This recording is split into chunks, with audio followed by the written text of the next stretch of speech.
Hello, noble viewers, and welcome to Planet Earth, Our Loving Home. Today's program features renowned U.S. climate change expert Dr. Stephen Schneider, who will discuss some of his recent research findings on global warming. Dr. Schneider is the Melvin and Joan Lane Professor for Interdisciplinary Environmental Studies, Professor of Environmental Biology, Professor by courtesy of Civil and Environmental Engineering, and a Senior Fellow at the Woods Institute for the Environment at Stanford University, USA. Dr. Schneider's studies focus on climate change, evaluating climate policies, and formulating technical solutions to global warming. Since the early 1970s, he has served as a consultant to U.S. governmental agencies and the White House. Dr. Schneider was given the 2003 National Conservation Achievement Award by the U.S. National Wildlife Federation and the 2006 International Environmental Award by Australia's Banksia Environmental Foundation. In addition, he founded the interdisciplinary journal Climatic Change and acts as its current editor. One of his latest books, Climate Change Policy, A Survey, will be updated sometime this year. Given his expertise in the area, Dr. Schneider was selected as the coordinating lead author for the Fourth Assessment Report, AR4, of the 2007 Nobel Peace Prize-winning Intergovernmental Panel on Climate Change, IPCC. He now explains how Earth is on the brink of more perilous climate change-related events from just a small rise in global temperature. You recently co-authored a report concluding that even small increases in mean global temperature is likely to have far more serious consequences than the IPCC projected in 2007. Can you describe for our audience the research that went into this report and what its findings and conclusions were? Well, a number of colleagues who were involved with the IPCC and I worked together to try to put together into one figure that summarizes everything, the range of potential impacts of human activities on climate and how that would then go downstream and affect agriculture and water supply and ecosystems and species and coastlines and indigenous cultures and fires and a wide range of questions. Now, we based that paper, even though it came out 2 years later than the IPCC report did in 2007, on the science that was summarized in IPCC. What was new in that paper was this figure, which we call the burning embers. And what it does is it's a judgment of the authors to when there's an accumulation of evidence which suggests what level of warming could present dangerous outcomes. So the first reason for concern is unique and valuable systems. That could be the polar bear ecosystem, indigenous people living in high mountains in Tibet or in the Andes where the glaciers are melting very rapidly, small island states where small sea level rises will be damaging, or people living vulnerable to hurricanes in Asia megadelta cities or even New Orleans. So those are the first people to feel climatic change. And we used to believe that the Earth could warm up another degree or two before they would be deeply threatened. But Hurricane Katrina, the Myanmar event, and the European heat wave and a number of factors in the last 5 years have convinced us that the situation is more dangerous than we used to think, and that maybe only another 0.5 to 1 degree of warming could trigger quite a large number of risks to people. The great number of severe natural disasters in recent years has caused scientists to rethink their calculations about Earth's temperature and the tipping point for climate change. Then there's another reason for concern, which we call extreme variability: hurricanes, fires, droughts, floods, and so forth. And again, the IPCC third assessment report, which was the year 2001, had said that these become more serious when we warm up maybe 2 degrees.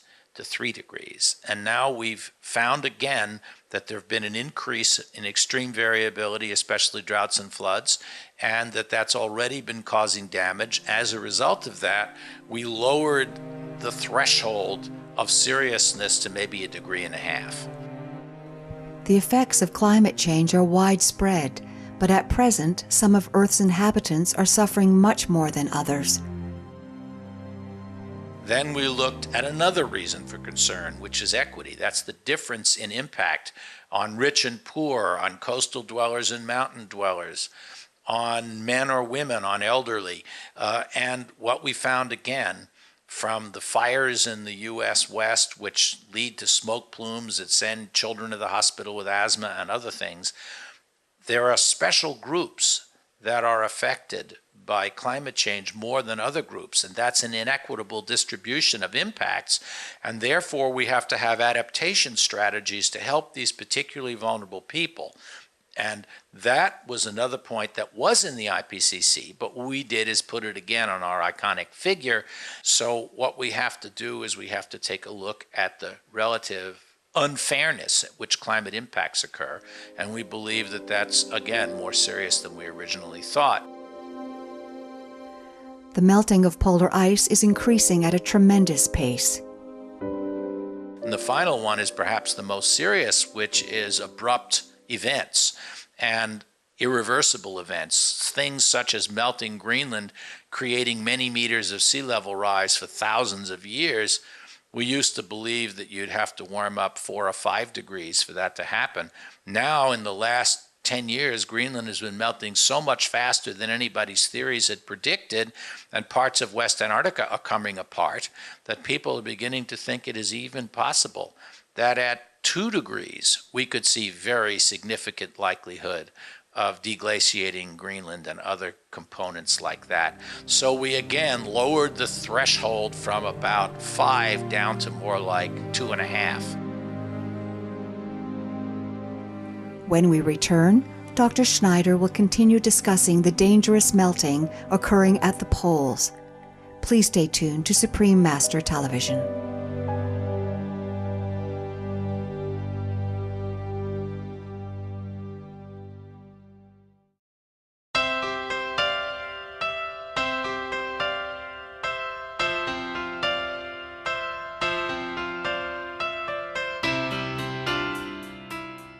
Welcome back to Planet Earth, our loving home.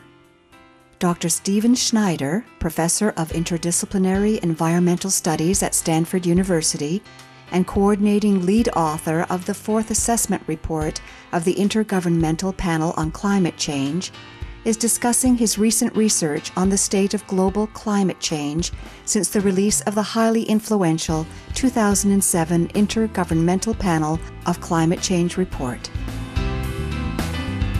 Unfortunately, there is no data on the future. All we have is data on the past. So what we do is we look at the history of climate, and we find that 125,000 years ago, when temperatures around the world were 1 to 2 degrees at most warmer, that the sea levels were 4 to 6 meters higher. Now, how did that happen? Because most of Greenland and probably part of West Antarctica, and that's not the big Antarctic ice sheet, but the west part, which sticks out north and is much more vulnerable to warming, we're missing. So if we warm up 1 or 2 degrees, which is very likely, we're likely to warm up quite a bit more if business as usual continues and we continue to use the atmosphere as a free sewer to dump our tailpipe and smokestack wastes. But if we continue to do that, then we were going to cross a 1 or 2 degree warming sometime in the middle of this century. Would that mean that we're now committed to many meters of sea level rise? Probably. So we have argued that one has to work very hard to try to keep the warming under 2 degrees so that we have a much lower probability of reaching these dangerous tipping points in which you lose the coral reefs and you start getting many meters of sea level rise and irreversibly change the future.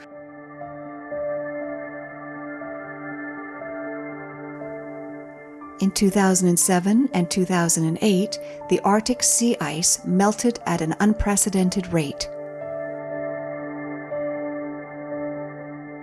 So the Arctic sea ice was predicted to be essentially completely gone in the summer, somewhere near the end of the 21st century. It's already been reduced in the summer by more than 20%. The northeast and northwest passages have been opened at the same time for the first time in recorded history in 2008. 2007 and 2008 had the 2 years of the lowest amount of summer sea ice. And I've just read this in the newspapers.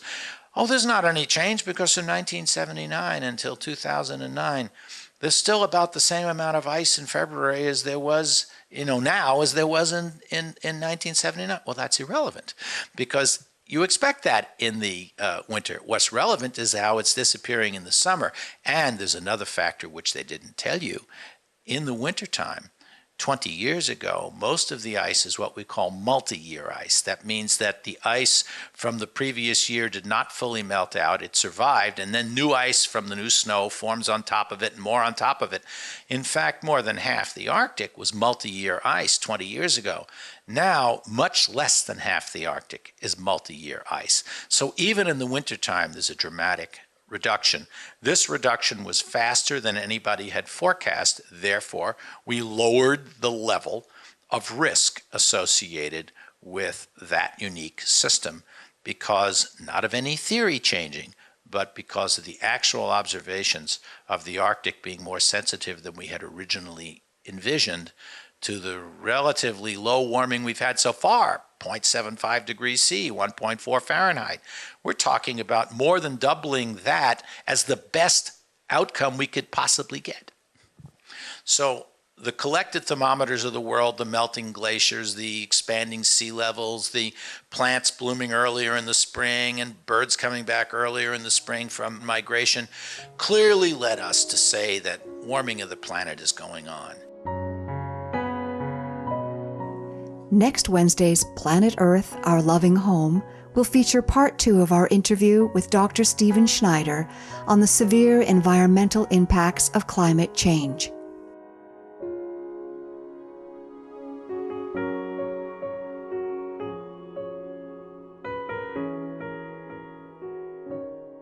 Thank you for joining us on today's edition of Planet Earth, Our Loving Home.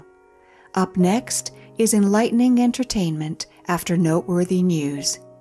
May you have a peaceful, tranquil day filled with abundant love and light from heaven.